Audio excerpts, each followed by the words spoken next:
इन सब में आपको बताते चलें कि कतर की वजारत खारजा की जानिब से आज ऐलान कर दिया गया है कि इजराइल और हमास के दरमियान जंगबंदी एतवार की सुबह 19 जनवरी को 8:30 बजे नाफिज हो जाएगी। कतर के वज़ीर खारजा मजीद अल अंसारी के मुताबिक, जिनने एक पोस्ट करके कहा कि जंगबंदी के दौरान मोहतात रहने और हुकाम को हिदायत का इंतजार करने की अपील की गई है ताकि कोई भी ऐसा काम ना हो जहां किसी भी तरीके से किसी की जान आज़ाद करवाने के बीच कोई नुकसान हो।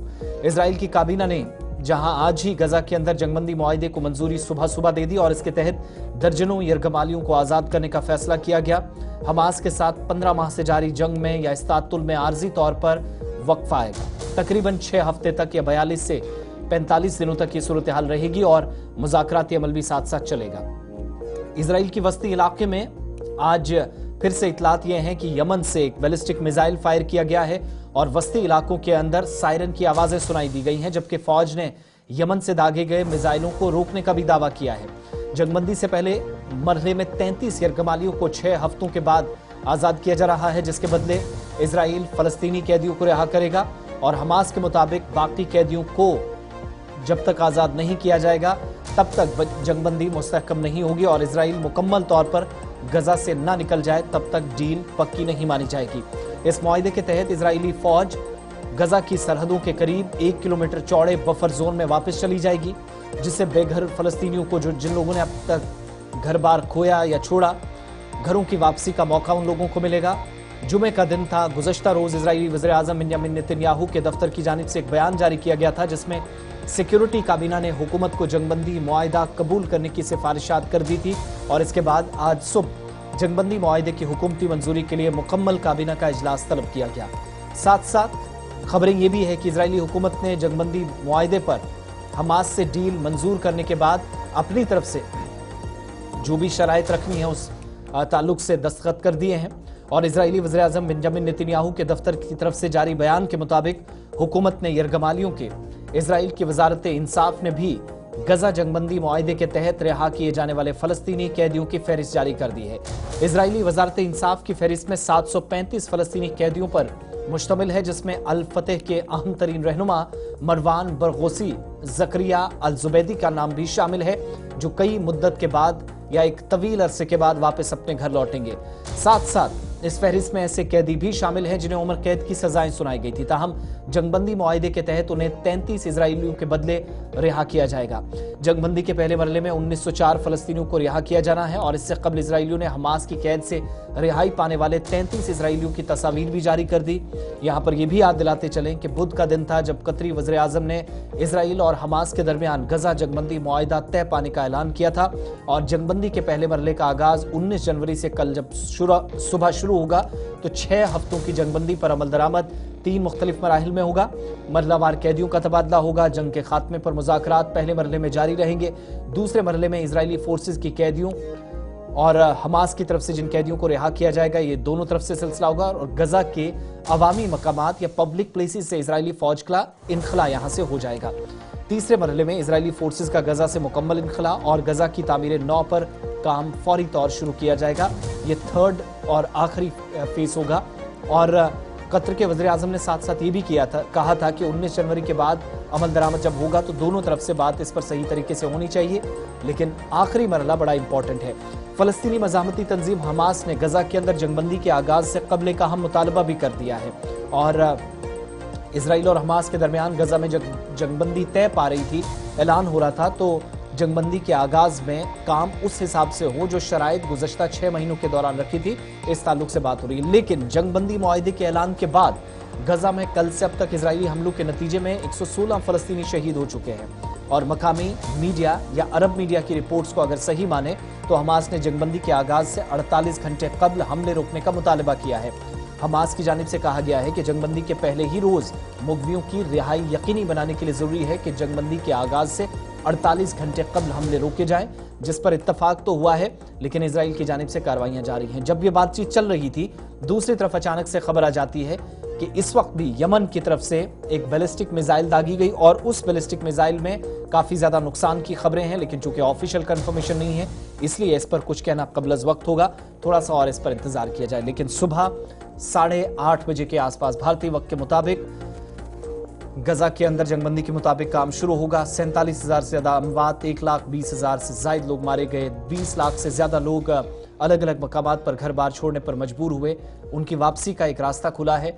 रफा क्रॉसिंग, मिस्र की तरफ जाने वाले रास्ते खोल दिए जाएंगे, फौजी इनखला को यकीनी बनाया जाएगा और 22,000 से ज्यादा मसाजिद, गिरजाघर और वो मकामात जो मजहबी मकामात तो माने जाते थे लेकिन इजराइल के सामने कुछ नहीं थे, और इसके अलावा अस्पताल भी जमीन बोस हो चुके हैं। तो खंडरात में मुकम्मल तौर पर तब्दील होने वाला गजा असर नौ तामीर कैसे होगा, और बड़ा सवाल ये कि जंगबंदी के बाद आगे बात मुज़ाकराती अमल के जरिए बढ़ाने की बात तो की गई है, लेकिन पैलेस्टीनियन अथॉरिटी या फिर हमास या कौन ऐसे लोग हैं जो इक्तदार आगे जाकर संभालेंगे, जिसको लेकर मुबस्सरीन की आरा भी तकसीम नजर आ रही है।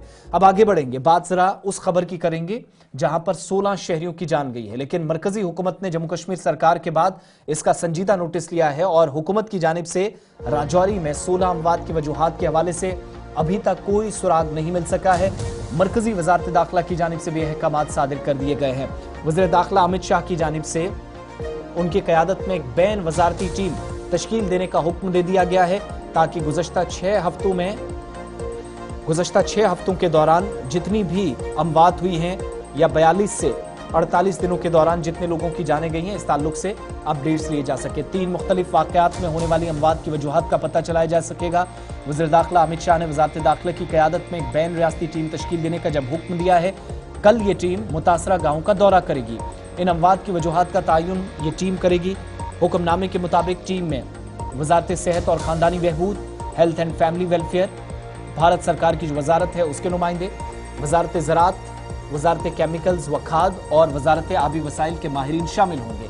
इसके अलावा टीम को मवेशियों की देखभाल, फूड सेफ्टी और फॉरेंसिक साइंस लैब के माहिरीन की मदद से भी ये टीम आगे अपना काम शुरू करेगी। कल ये टीम राजौरी पहुंच रही है।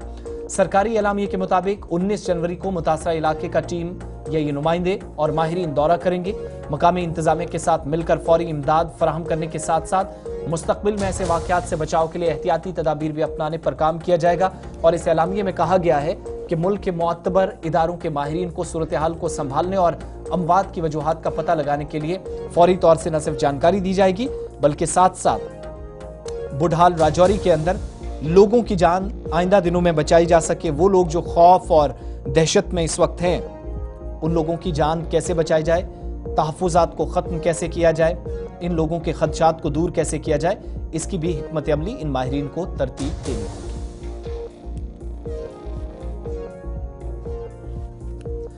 इधर जिला राजौरी के गांव बुढ़ाल में सितंबर 2024 से अब तक बल्कि दिसंबर से नामालूम बीमारी के बायस या फिर बीमारी न होने की तस्दीक की गई है, लेकिन पुरअसरार अमवात की तादाद 16 तक पहुंच गई है। 38 अफराद की बीमारी की इतलात के बाद रियासती महकमा सेहत की टीमें घर घर जाकर निगरानी का अमल जारी रखे हुए हैं और यह सिलसिला आज भी चल रहा है।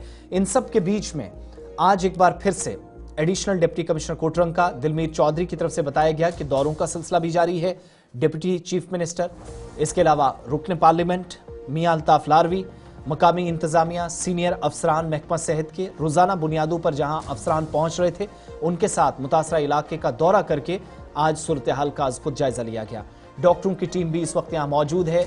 अवाम को इस बीमारी से खौफजदा होने की बिल्कुल ज़रूरत नहीं है, क्योंकि इस वक्त जो इंकिशाफात हो रहे हैं वो एक बड़ी तबाही या उसके बाद इंतजामिया की जानिब से एक बड़ा एक्शन होगा, इस तरफ भी इशारा कर रही हैं।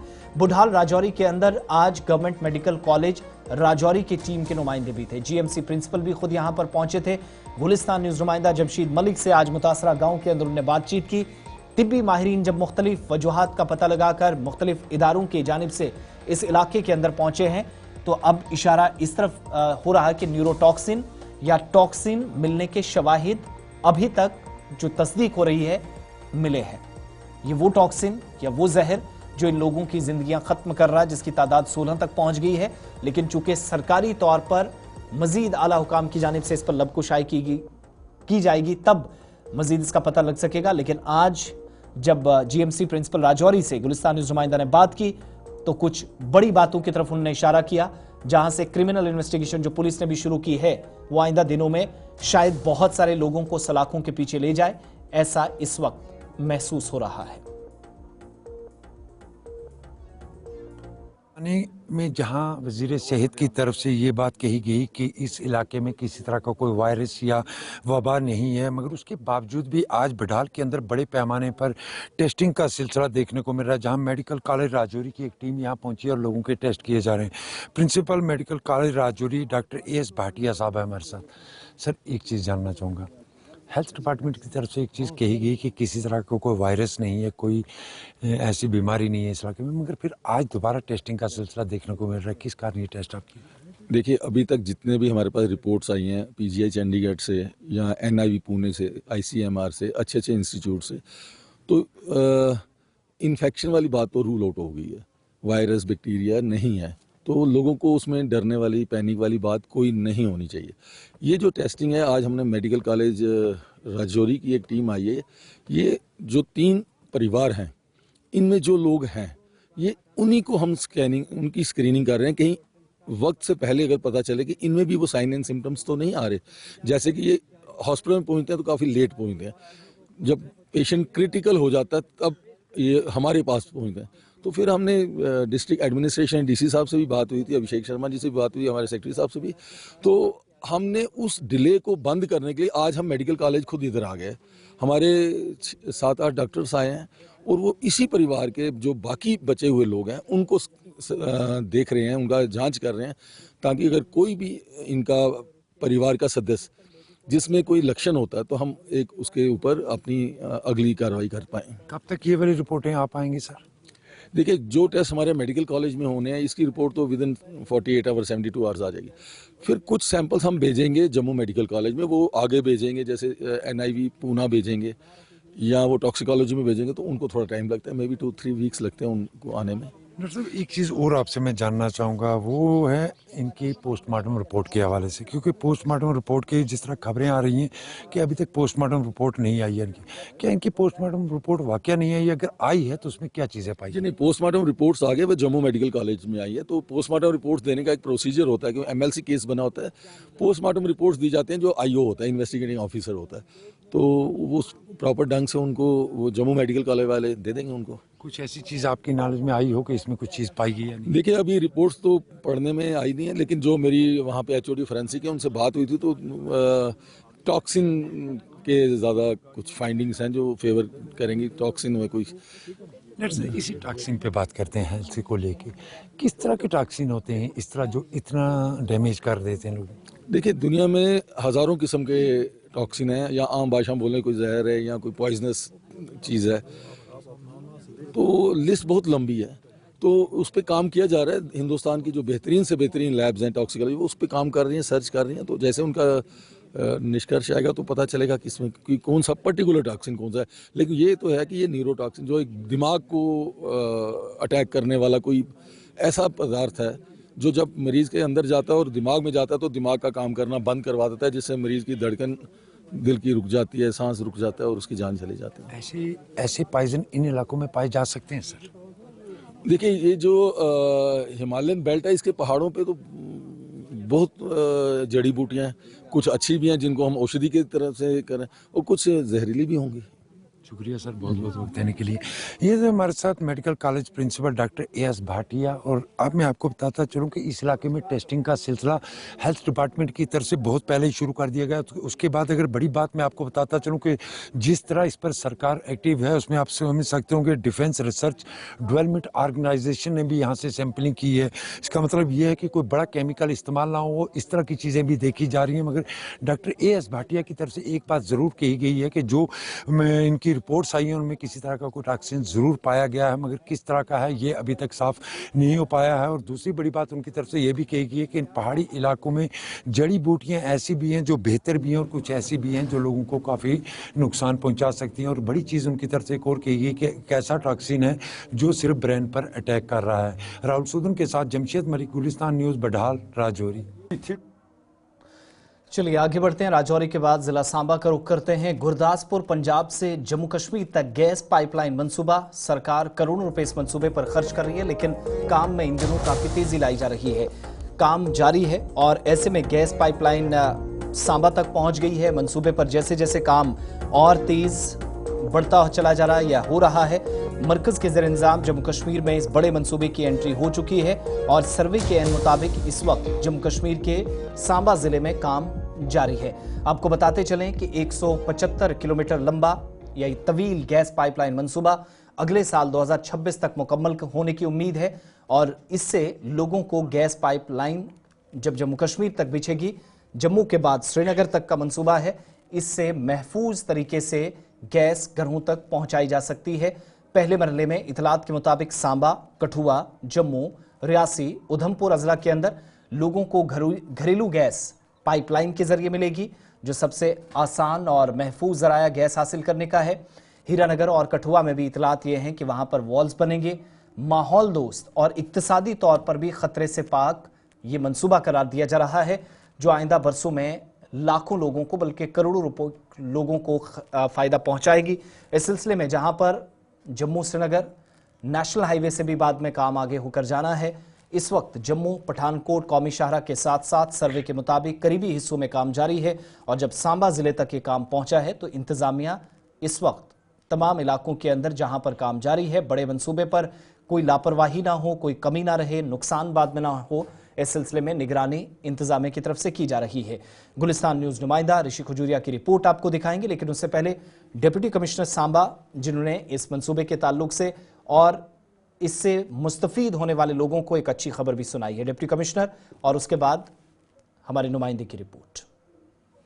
ये जो प्रोजेक्ट है ये बड़ा एम्बिशियस प्रोजेक्ट है यूनियन गवर्नमेंट का और जो हमारी गैस मंत्रालय वो इसको देख रहे हैं। जैसा आप जानते हैं कि आप खुद ही कह रहे हैं कि ये काफ़ी इस पे काम चल रहा है और जैसे जैसे हमारा ये दिल्ली कटरा एक्सप्रेस हाईवे बन रहा है, इसके साथ साथ ये पैरेलल इसकी भी पाइप जो है ले की जा रही हैं।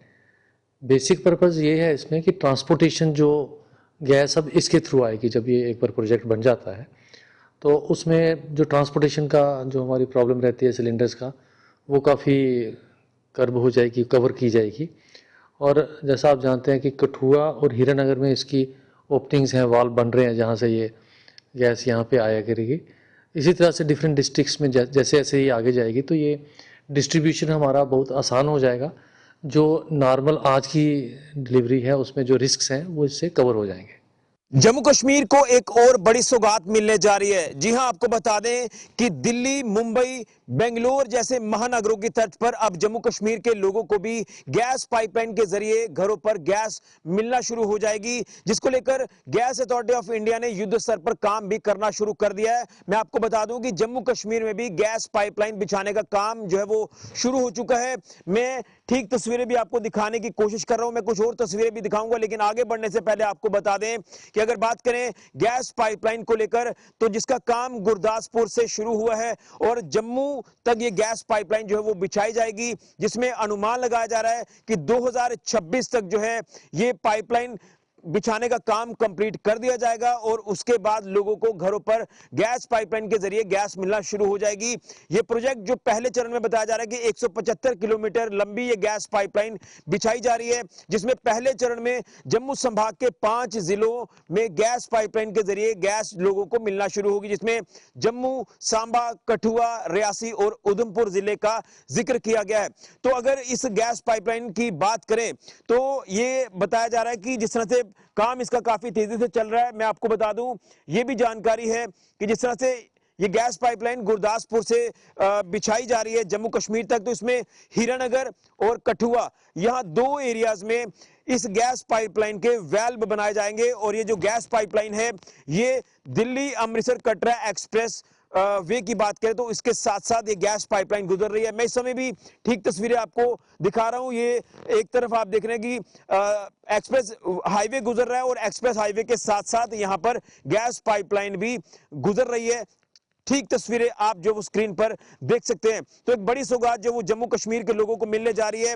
हालांकि पहले चरण की बात करें तो जैसे मैंने कहा कि 5 जिलों को ये गैस पाइपलाइन के जरिए लोगों को गैस मिलना शुरू हो जाएगी और उसके बाद कश्मीर तक ये गैस पाइपलाइन को पहुंचाया जाएगा। लेकिन इसमें बड़ी बात इसमें यह है कि ये गैस जो काफी किफायती होगी एलपीजी सिलेंडर्स के मुकाबले देखें तो रिस्क फैक्टर जो वो कम होगा और उसी के साथ साथ ये इको फ्रेंडली होगी। रिस्क फैक्टर जैसे मैंने कहा कम होगा। एलपीजी सिलेंडर्स में कहीं ना कहीं दुर्घटना होने के चांसेस रहते हैं, लेकिन इससे जो वो उस नुकसान से जो वो बचा जा सकता है। और उसी के साथ साथ ये काफी सुरक्षित जो है वो गैस होगी, जो कि गैस पाइपलाइन के जरिए जम्मू कश्मीर के लोगों को ये गैस मिलना शुरू हो जाएगी। तो प्रोजेक्ट का काम जो वो काफी तेजी से चल रहा है, लगातार काफी स्पीड में काम जो वो किया जा रहा है। 175 किलोमीटर लंबी ये गैस पाइपलाइन जिस तरह से गुरदासपुर से शुरू हुई है और ये जम्मू तक पहुंचेगी, और उसके बाद कनेक्शंस को जो वो डिस्ट्रीब्यूट किया जाएगा, पंपिंग स्टेशंस बनाए जाएंगे। नेचुरल गैस का भी इस पाइपलाइन के जरिए जिक्र किया जा रहा है।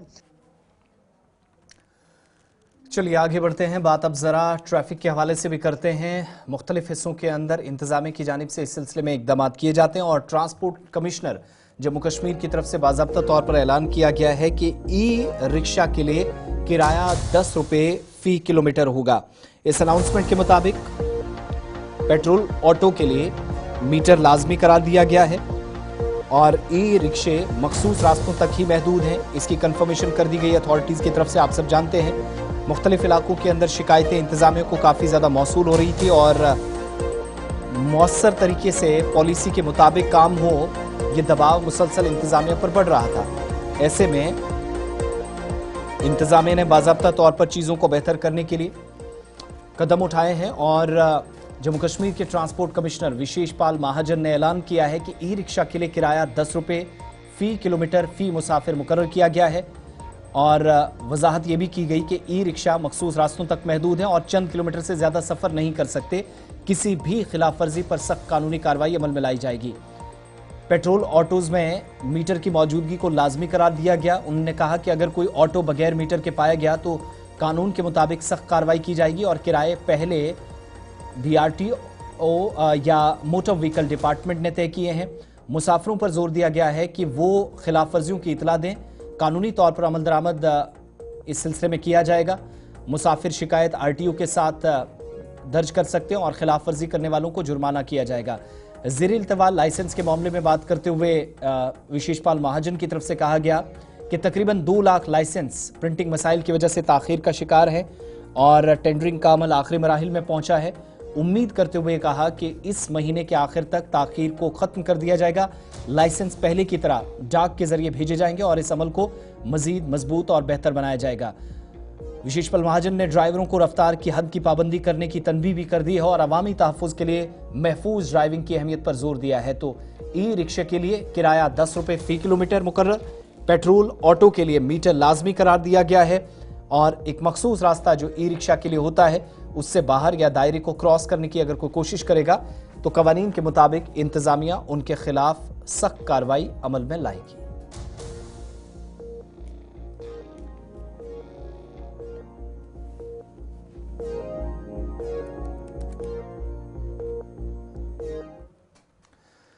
यौम जमहूरिया की तकरीबात के अहसन इनेकाद के लिए तमाम तैयारियां इस वक्त हतमी मराहिल में पहुंच गई हैं। यौम जमहूरिया के खास मौके पर जम्मू के साथ साथ वादी कश्मीर में भी सिक्योरिटी हाई अलर्ट पर है और मुख्तलिफ इलाकों में निगरानी बढ़ाई जा रही है। आइंदा यौम जमहूरिया की तकरीबात के पेश नज़र inspector general of police Kashmir VK बिरती ने भी आज अफसरान के साथ एक मीटिंग की जिसमें उनको हिदायत दी गई कि वो अपने अपने मुतलका इलाकों में आला सतह की चौकसी बरकरार रखें और इलाके के तसल्लुत में इजाफा किया जाए। ये हिदायत IGP ने श्रीनगर में सिक्योरिटी जायजा इजलास की सदारत करते हुए की। इन सब के दरमियान शाम होते वादी कश्मीर बिलखुसूस शहर श्रीनगर में मुलक्का इलाकों के साथ शहर के अंदरूनी हिस्सों में निगरानी बढ़ाई गई और जगह जगह सिक्योरिटी फोर्सेस की तैनाती या चौकसी नजर आ रही है। रिपोर्ट के साथ सैयद इरफान फाजिल।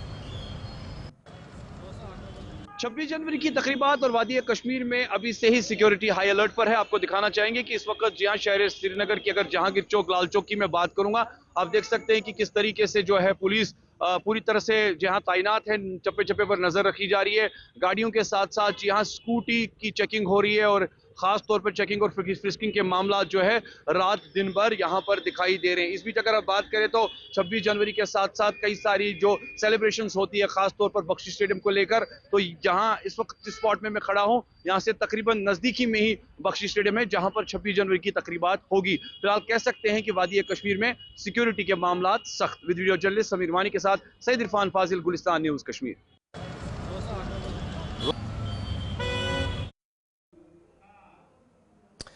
गुज़श्ता रोज़ गुलिस्तान न्यूज़ की जानिब से चलाई गई खबर का असर ज़िला रामबन के अंदर देखने को मिला है और म्यूनसिपल हुकाम ने रामबन में इस खबर का संजीदा नोटिस लिया, जिसके बाद अब बाज़ाब्ता तौर पर रामबन के अंदर अलग अलग मकामात पर स्ट्रीट लाइट्स लगवाने का काम आज दिन भर चलता रहा। एक तस्वीर जो आपकी स्क्रीन पर बाएं तरफ है गुज़श्ता रोज़ की है। मकामी लोगों की जानिब से शिकायत की गई थी कि इलाके में करोड़ों रुपए खर्च किए गए लेकिन स्ट्रीट लाइट्स नाकारा नजर आती हैं। और दूसरी तरफ दाएं तरफ जो तस्वीर है, ये खबर नश्र होने के बाद गुलिस्तान न्यूज़ पर खबर जैसे ही नश्र हुई तो इंतजामिया की नींद टूटी और म्युनिसिपल हुकाम ने कस्बा रामबन के अंदर रात के वक्त लोग परेशान ना हों, ऐसे में स्ट्रीट लाइट्स पर काम दोबारा शुरू किया। मकामी लोगों ने गुलिस्तान न्यूज़ नुमाइंदा के साथ साथ मकामी इंतजामिया बिलखुसूस म्युनिसिपल हुकाम का शुक्रिया अदा किया और इस वक्त भी इतलात है कि अब आज के वक्त में लाइट्स इलाके के अंदर जगमगा रही हैं। रामबन से गुलिस्तान न्यूज़ नुमाइंदा नदीम इकबाल इस सिलसिले में रिपोर्ट पेश कर रहे हैं। आपको बताया था कि कस्बा रामबन के अंदर स्ट्रीट लाइट्स खराब होने की वजह से कई जगहों पर गुप अंधेरा है, जिस वजह से लोगों को आने जाने में दिक्कतें हो रही है। लोगों की गाड़ियां डाक बंगला रोड पर पार्क की गई थी, वहां पर गुप अंधेरा था, लेकिन 24 घंटों के अंदर ही खबर का असर कहीं देखने को मिला है, जहां आप देखेंगे कि रामबन के अंदर डाक बंगला सड़क पर आज दिन में लाइट्स इंस्टॉल की गई है और इस वक्त हम कहें कि लोगों को परेशानी से छुटकारा मिला है, गुप अंधेरे से छुटकारा मिला है। लाइट्स इंस्टॉल करने से रामबन जो कल की डेट में गुप अंधेरे में था आज रोशनी से जगमगा रहा है। लोगों ने म्युनिसिपल काउंसिल रामबन का शुक्रिया अदा किया है और उम्मीद जाहिर की है कि मुस्तकबिल में भी इन लाइट्स को मेंटेन किया जाएगा ताकि लोगों को किसी तरह की परेशानी ना हो, लोगों को गाड़ियां पार्क करने में कोई परेशानी ना हो और रात के वक्त में चलने फिरने में कोई दिक्कत कोई परेशानी ना हो।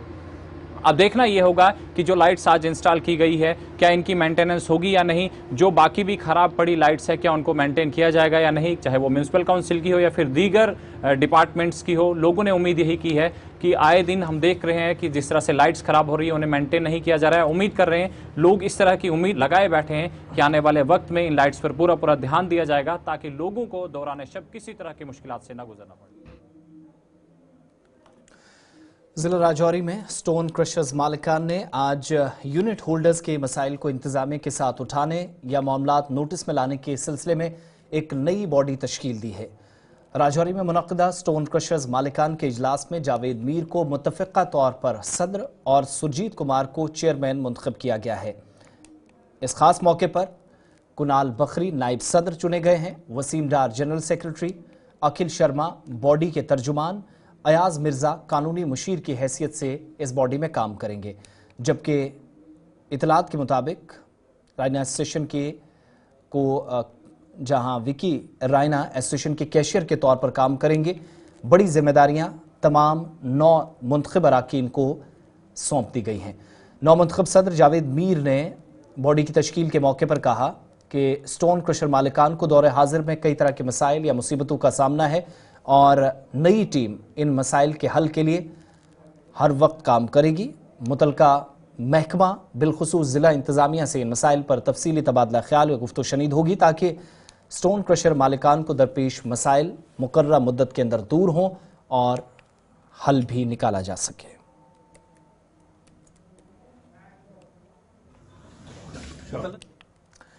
फौज ने एस ऑफ स्पीड्स डिवीजन के ज़ेर एहतमाम मेंढरपुंछ के डब्बी गांव के अंदर लाइन ऑफ कंट्रोल LOC के करीब तकरीबन 500 मीटर के अंदर वाक़ दूर दराज देहातों को ज़रूरी तिब्बी इमदाद फराहम करने के मकसद से अपनी रसाई के एक हिस्से के तौर पर एक तिब्बी और डेंटल कैंप का इनेकाद अमल में लाया। सरहदी बेल्ट में रिहाइश पजीर मकामी लोगों के लिए जामे सेहत की देखभाल को यकीनी बनाने के लिए इस दूर दराज इलाके के अंदर जहाँ मेडिकल फैकल्टी के साथ करीबी राब्ताकारी में यह कदम उठाया गया, जिसमें फौज का अहम तरीन किरदार है। कैंप जिसने बाढ़ से आगे पंजानी, सहला, डिब्बी और फॉरवर्ड बसूनी और मुलक्का इलाकों में या देहातों के 300 से जायद शहरियों को तिब्बी खिदमात फराहम करने में कलीदी किरदार अदा किया और माहिर डॉक्टरों की टीम ने मुख्तलिफ इलाकों से आने वाले मरीजों बशमूल तिब्बी मुआयना, दांतों का इलाज और अद्वियात तकसीम करने का अमल आज दिन भर इस कैंप में चला। इलाके में तिब्बी सहूलियात को यकीनी बनाने के लिए फौज का मकामी लोगों ने शुक्रिया अदा किया। दूसरी तरफ से ये वो इलाका है कि जो दरती डबी के नाम से जाने जाता है और ये अंडर फेंस एरिया है, हिली एरिया है और यहाँ रोड कनेक्टिविटी भी नहीं है। तो जो कैंप ऑर्गेनाइज किया गया है इसमें तकरीबन 70% जो हमारे बुजुर्ग, हमारी माएँ, हमारी बहनें जो यहाँ से दूर दराज इलाका में ट्रीटमेंट के लिए जाने से कासर थी, उनके लिए ये जो कैंप का काफ़ी बेनिफिट्स मिला है। तो दूसरा जो इसमें हमारी इंडियन फोर्स का एक बड़ा कलीदी रोल रहा, उन्हीं की ही ये इस निशानदेही पे, उन्हीं की ही सराबरी पे ये कैंप ऑर्गेनाइज किया गया। डॉक्टर जो आए हैं इन्होंने लोगों की बहुत बड़ी सहायता की है। हमारे यहाँ के लोग जो हैं दूर दराज जा नहीं सकते हैं, ना ही इनको वहाँ कुछ बाहर फैसिलिटी मिलती है। ये यहाँ आर्मी हमारा बहुत ताउन दे रही है, यहाँ के हर इंतजामिया हमारा खास ख्याल रख रही है। इंडियन आर्मी की तरफ से एक मेडिकल कैंप ऑर्गेनाइज किया गया था जो कि एक रिमोट विलेज है डब्बी, दैट्स क्लोजेस्ट टू LOC। यहाँ पे ये 300 मीटर एरिया में है। तो इंडियन आर्मी ने आज ये जो मेडिकल कैंप ऑर्गेनाइज किया था, इसमें हमारे civilian doctors as well as जो हमारे आर्मी के डॉक्टर्स हैं, दोनों ने ही यहाँ की जो लोकल पॉपुलेशन है उन लोगों को चेकअप दिया है। आज चेकअप के साथ साथ उन लोगों ने फ्री मेडिसिन भी प्रोवाइड की हैं। ऑलमोस्ट 200 प्लस पेशेंट्स को आज हमने यहाँ पे देखा है। वी कवर्ड ऑलमोस्ट 70% ऑफ का इस्तकबाल फौज की जानिब से मुख्तलिफ इलाकों के अंदर मुल्क की सलामती को यकीनी बनाने के साथ साथ सरहदी इलाकों में शहरियों की हर तरह से खिदमत को भी यकीनी बनाया जा रहा है। सरहदी इलाकों बिलखुसूस मेंढर में तलबा को तालीमी मैदान में आगे ले जाने के मकसद से अहम किरदार फौज अदा कर रही है। बालाकोट के इलाके में पाइन वुड स्कूल कायम किया गया जो जदीद सहूलियात से लैस है और इसके लिए स्मार्ट क्लासरूम्स, बेहतरीन लाइब्रेरी और एक साइंस लैब भी बच्चों को फ़ायदा पहुंचा रहा है। इस दूर अफ्तादा इलाके में मयारी तालीम फराहम करना फ़ौज के मुताबिक उनकी अव्वलीन तरजीहात में शामिल है और अब बाज़ाब्ता तौर पर सहूलियात में इजाफा भी हो रहा है। इधर एलन करियर इंस्टीट्यूट ने बराह रास्त पाइनवुड स्कूल बालाकोट के अंदर मुफ्त कोचिंग क्लासेस का इनेकाद करके अपना ताउन बढ़ाया है। इस इकदाम का मकसद तलबा को मुसाबकती इम्तिहानात के लिए मकामी शहरियों बिलखुसूस तलबा या नौजवानों को तैयार करना है और इसके लिए फौज का शुक्रिया भी अदा किया गया। The last 3 months had run our Allen classes, which give us benefit to understand and high quality of education. और मैं अपनी इंडियन आर्मी का थैंक यू करना चाहता हूँ क्योंकि उन्होंने एलन क्लासेस इधर अटेंड कराई, क्योंकि ये कम्पिटिटिव एग्जाम के लिए तैयारी का, जैसे नीट होगी, जेई होगी। हम इंडियन आर्मी का बहुत शुक्रिया अदा करना चाहते हैं कि उन्होंने हमें ये फैसिलिटियाँ इस LOC जो बॉर्डर इलाका है इसमें ये फैसिलिटियाँ पहुँचाई। हम इंडियन आर्मी का शुक्रिया अदा करना चाहते हैं। बहुत बेनिफिट हो रहा है क्योंकि पहली बार ऑनलाइन क्लासेस शुरू हुई हैं, क्योंकि हमारे बहन भाई जो है ना बड़े, वो कोटा जाते थे नीट की तैयारी करने के लिए आज, और हमें फ्री में यहाँ इंडियन आर्मी की तरफ से क्लासेस दी जा रही है। यहाँ पे हमारे स्कूल में लास्ट 3 मंथ से एलन की क्लासेस चल रही है। उसके लिए सबसे पहले मैं इंडियन आर्मी का तहे दिल से शुक्रगुजार हूँ कि उनकी वजह से हमें ये सुनहरा मौका मिला है। और इससे पहले हमने सिर्फ ये सुना था कि एलन क्या होता है, लेकिन हमने कभी सोचा नहीं था कि हमें इतना बड़ा मौका मिल सकता है आगे अपनी लाइफ में कामयाब होने का। और इससे पहले हमारे बड़े बहन भाई यहाँ से कोटा जाकर लाखों फी देकर एलन की कोचिंग लेते थे, लेकिन इंडियन आर्मी की वजह से हमें यहाँ पे फ्री ऑफ कॉस्ट एलन की क्लासेस मिल रही हैं। हम बहुत खुश हैं कि इंडियन आर्मी ने हमें इतनी अच्छी फैसिलिटीज दी हैं और अच्छे से हमारे बड़े बहन भाई कोटा जाते थे एलन की क्लासेस लेने के लिए, बट हमें बहुत ही इजीली यहाँ पे क्लासेस मिल गई हैं और काफ़ी फ़ी दे के वो जाते थे अपनी क्लासेस लेने के लिए, और हमें फ्री में ही ईजिली, बहुत ईजिली हमें यहाँ पे क्लासेस मिल गई।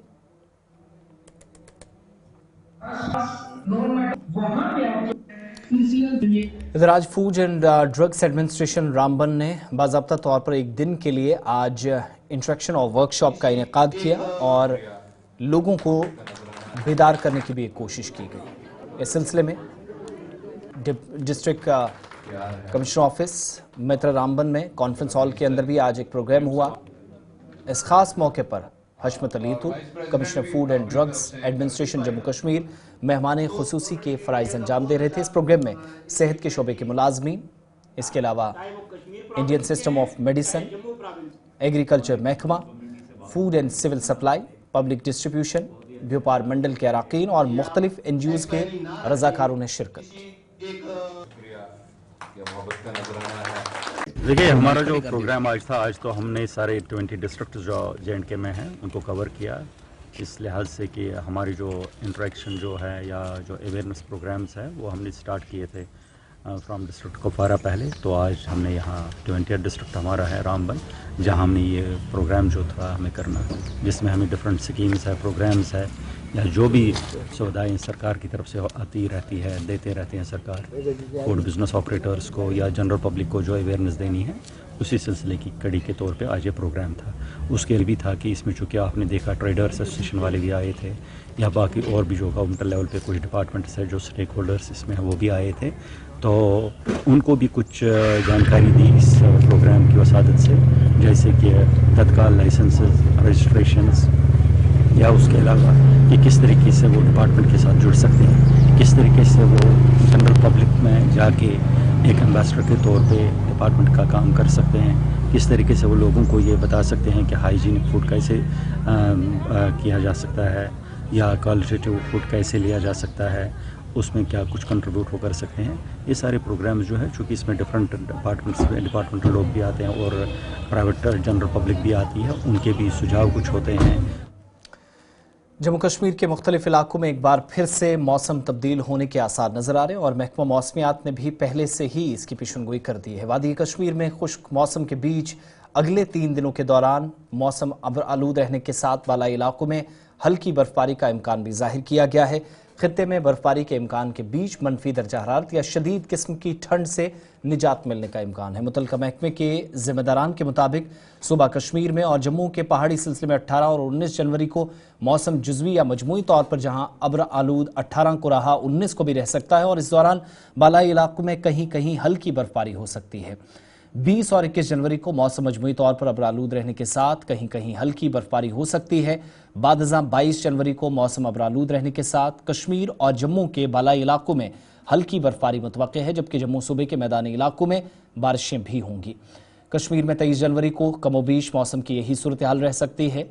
इसके अलावा वादी में और जम्मू सूबे के अंदर मुख्तलिफ अजला में 24 से 27 जनवरी तक मौसम मजमूई तौर पर खुश्क रहने का इम्कान है। महकमा मौसमियात ने अपनी एडवाइजरी में सयाहों, मुसाफिरों और ट्रांसपोर्टर्स से कहा है कि वो मौसमियाती एडवाइजरी के मुताबिक अपने सफ़र का मनसूबा बनाएं। इधर दोनों मकामात में या दोनों सूबों के अंदर सयाहती मकामात बिलखुसूस गुलमर्ग को छोड़कर मतलब रहने से शबाना दर्जा हरारत में कदर बेहतरी रिकॉर्ड हुई और मुख्तलिफ इलाकों के अंदर चिल्लाए कलान के आखिरी आयाम में शदीद किस्म की ठंड से कोई राहत नहीं है।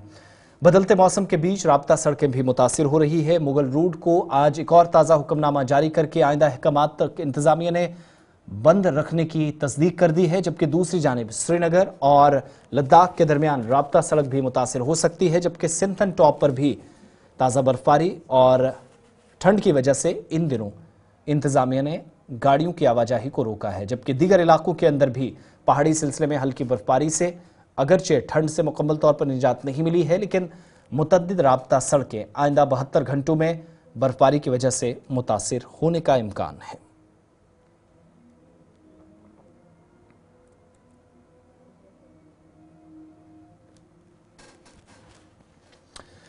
प्रोग्राम अब तक में मेरे साथ बस इतना ही। वक्त छोटे से ब्रेक का है। गुलिस्तान न्यूज़ पर खबरों, तज्जियों और तबसरों के सिलसिले के बीच अब तक में मेरे साथ बस इतना ही।